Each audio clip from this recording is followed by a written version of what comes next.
नरेश एक दौड़ लगाते हैं जिसमें अमन रमेश से 48 मीटर आगे रहकर और नरेश से 68 मीटर आगे रहकर दौड़ पूरी करता है। मतलब ये जो है ये फिनिशिंग पॉइंट है, यहां दौड़ खत्म होती है तो अमन दोनों को हरा रहा है, मतलब अमन दौड़ पूरी कर चुका है। ध्यान से सुनना मेरे दोस्त, अमन दौड़ पूरी कर चुका है। रमेश से तो 48 मीटर आगे है, रमेश से तो 48 मीटर आगे है, 48 मीटर, और नरेश से 68 मीटर आगे है। नरेश से कितना आगे है? नरेश से भाई साहब 68 मीटर आगे है। कौन? अमन की बात चल रही है, यानी यहां से 68 मीटर है, यहां से 48 मीटर है। आगे क्या कह रहे हैं? इसी लंबाई की एक अन्य दौड़ होती है भाई, इसी लंबाई की एक अन्य दौड़ होती है। इसमें क्या होता है? रमेश नरेश से 25 मीटर आगे है, यानी रमेश जो है वो नरेश से 25 मीटर आगे है, नरेश से 25 मीटर आगे, यानी इनके बीच का फासला कितना रह गया? केवल और केवल 25 मीटर रह गया। अब क्वेश्चन ने क्या कहा है? उसने कहा प्रत्येक धावक पूरी दूरी को स्थिर चाल से तय करता है, तो दौड़ की लंबाई ज्ञात करें। तो मेरे दोस्त आप मुझे ये बताइए, मैंने दौड़ की लंबाई जो है वो L मान ली है, ठीक है भाई। अगर मैं यहां लंबाई का रेशो निकालना चाहता हूं, दूरी का रेशो निकालना चाहता हूं, तो रमेश के द्वारा तय की गई दूरी कितनी होगी? L होगी। और नरेश के द्वारा तय की गई दूरी 25 मीटर कम है, क्या नरेश के द्वारा तय की गई दूरी इतनी होगी? हाँ या ना?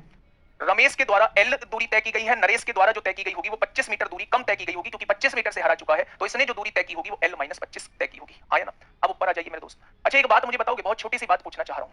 अगर इन दोनों को मैं कंपेयर करूं, जब रमेश यहां पहुंचा होगा, जितने समय में रमेश यहां पहुंचा होगा, रमेश ने जितने समय में 48 मीटर की दूरी तय की होगी, रमेश ने जितने समय में 48 मीटर की दूरी तय की होगी, क्या नरेश ने उतने समय में कितने मीटर की दूरी तय की होगी? 68 में से बस 25 रह गई, क्या इतने मीटर की दूरी तय की होगी? बात को थोड़ी समझना, फिर से समझना। जितने समय में रमेश यहां से यहां पहुंचता है, उतने समय में नरेश भी तो आगे बढ़ेगा। नरेश और रमेश के बीच में 25 मीटर की दूरी रह जाती है, तो 68 मीटर की अभी थी, 25 मीटर की दूरी रह जाती है, तो 68 में से 25 गया, तो क्या नरेश ने 43 मीटर की दूरी तय की होगी? तो मेरे दोस्त यहां दोनों का रेशो जो आ चुका है, दोनों की चाल का रेशो जो आ चुका है, 8 में से 5 गया 3, 6 में से 2 गया 4।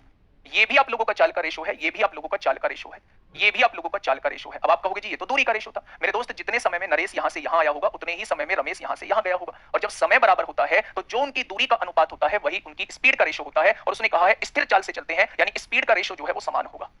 होगा या नहीं? तो मेरे दोस्त अब यहां से बस इसे सॉल्व कर लीजिए। 43 की गुणा L में करेंगे 43L हो जाएगा, 48 की गुणा L में करेंगे 48L हो जाएगा, माइनस 48 की गुणा 25 में करेंगे 48 गुणा 25 हो जाएगा। बात क्लियर है? तो मेरे दोस्त ये इधर आएगा तो ये बचे प्लस का हो जाएगा, और ये उधर जाएगा तो 48 में से 43 जाएंगे तो 5L हो जाएगा। L बचा 5 इधर गुणा में है, इधर आके भाग में आएगा। 48 पंजे 8 पंजे 40 को 0 हासिल 4, 240 मीटर की दूरी आ जाएगी। यानी अगर मैं लंबाई की बात करूं तो मेरे दोस्त लंबाई जो है वो 240 मीटर की दूरी आ जाएगी।